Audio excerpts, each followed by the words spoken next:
Okay. We shall not flag or fail. We shall go on to the end. We shall fight in France. We shall fight on the seas and oceans. We shall fight with growing confidence and growing strength in the air. We shall defend our island, whatever the cost may be.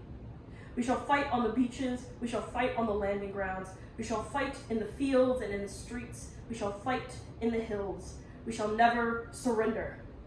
This is what Winston Churchill said to the House of Commons after the evacuation of Dunkirk.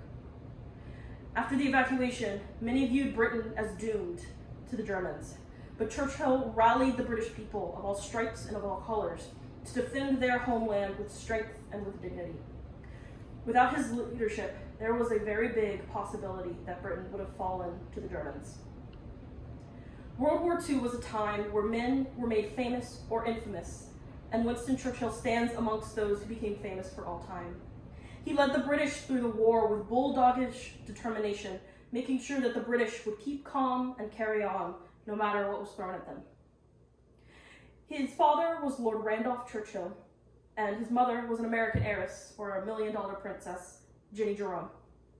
He lived in Oxford and attended school there, though did not attend Oxford University as his grades were not good enough, and instead attended the Royal Military Academy, Sandhurst. After school, he became part of the political scene, joining the House of Commons as a conservative, as was expected, before switching to be a liberal. He advocated to reforms such as a government-mandated minimum wage, public health insurance, and labor exchange for unemployed citizens.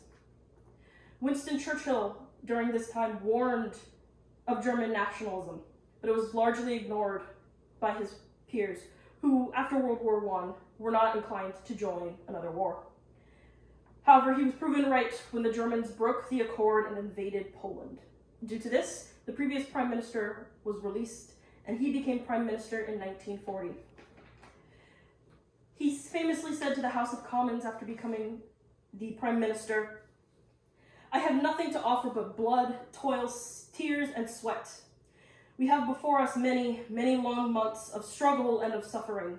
You ask, what is our policy? I can say, it is to wage war, by sea, land, and air, with all our might and with all the strength that God gives us, to wage war against a monstrous tyranny never surpassed in the dark, lamentable catalog of human crime. That is our policy. You ask, what is our aim? I can answer in one word: victory. It is victory at all costs, victory in spite of all terror, victory however long and hard the road may be, for without victory there is no survival." He was the one who encouraged the US to enter the war, even before so, with the Lend-Lease policy. And yet, despite being an architect of victory for the Brits during World War II, he was voted out, for the British people were war-weary. Known as the British Bulldog, there was no need for one in peace. After the war, he spent much time warning against communism and was the first to use the Iron Curtain epithet to describe the communist threat. Once again, during this time period, he was elected as prime minister from 1951 to 55. However, he was older, and so he retired after 55.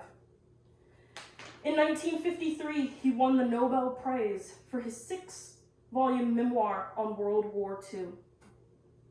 In the same year, he was also awarded knighthood in the Order of the Garter. 2 years before his death in 1965, his final award was honorary citizenship by the U.S. President Kennedy.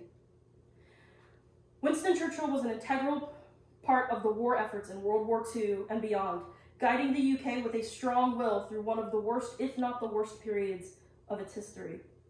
By preserving the British people, he secured the future of Britain and the world.